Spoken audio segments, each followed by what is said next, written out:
My name's Jackie Morris. I write and illustrate books, and I was asked to answer some questions for some children who are doing a project about dragons. They have a dragon that lives in their school grounds, and she's awake at night, I think, so when they're at school she's always asleep, but at night she flies in the sky.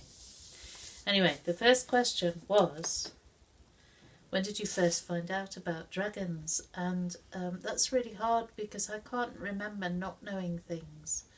But I'm learning all the time, so I learn new things about dragons all the time.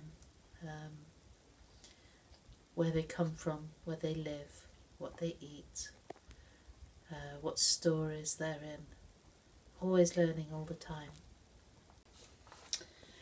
The second question is, what do dragons eat? And in the book that I painted, the dragon eats cupcakes.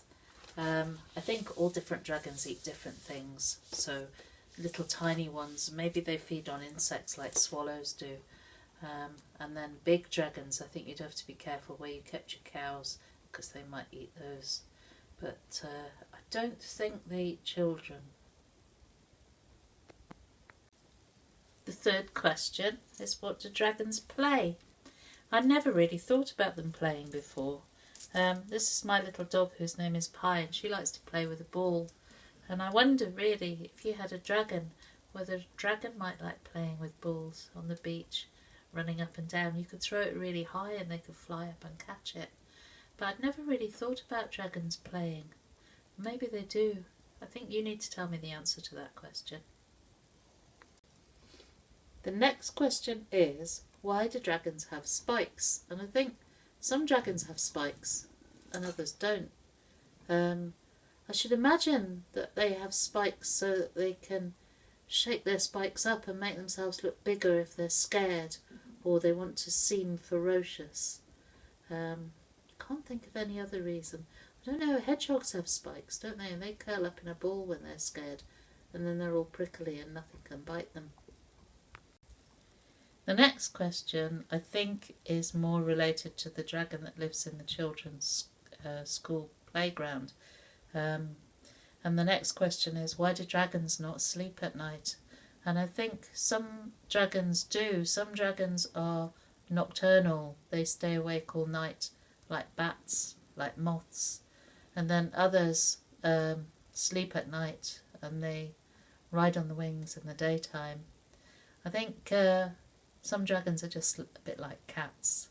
And in front of the fire while I'm talking, these are two of my cats.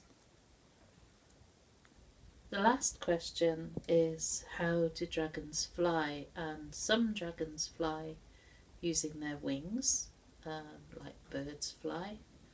There are dragons who have wings who don't fly, swim in the water like penguins.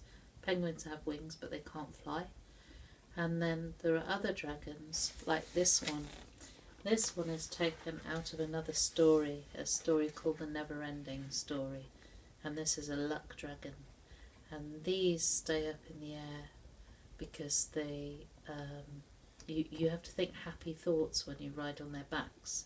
And that's what keeps them up in the air. So if you ever get the chance to ride on the back of a luck dragon, you have to always try and be happy, which I think you would be really if you were riding on a dragon's back. But yeah, so they all fly in different ways really.